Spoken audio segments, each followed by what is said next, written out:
办公跟商场百货比较聚集的区域，我们叫 CBD。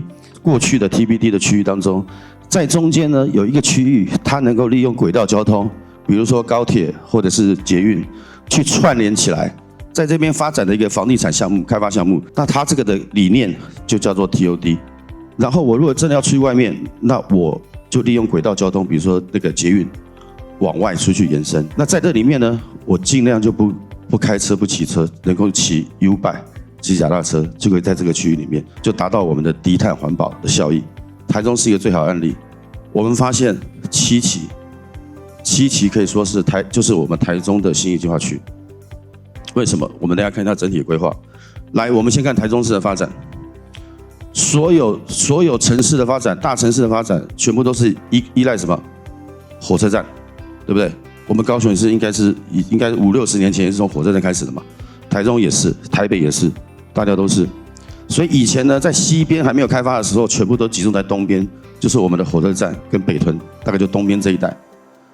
之后呢，慢慢往西延伸，基本上就是沿着这个中港路，现在叫台湾大道，慢慢往西延伸。之后才会有了7期重划区。7期现在有什么东西？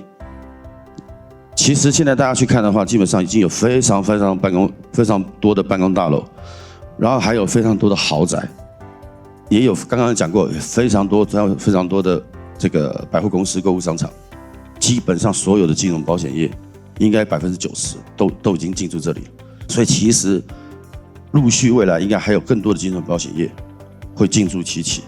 那有没有一些外商？不用讲 ，Sony 大家知道，艾斯摩尔大家更是目前最热，然后其他还有一些台中的传产业等等，目前都已经进驻。然后未来7期还会规划更多的5星级饭店。7期现在应该含规划中的开发，这个已经开发或者含开发中的或规划中的，应该开发程度已经超过85%。好，那我们当然知道，豪宅的聚落也都在7期。那我们讲一下投资市场新趋势，它会把整个会议室空间集中起来。那如果微型商办有这样的规划，我相信是非常符合大家的需求的。就是我小面积，所以我不需要再隔一个3坪2坪的会议室。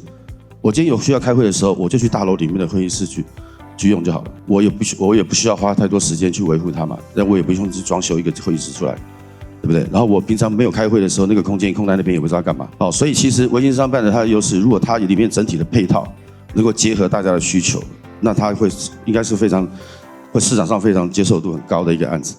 以上就是我今天跟大家分享的这个关于 TOD 的这个一个分享，谢谢大家。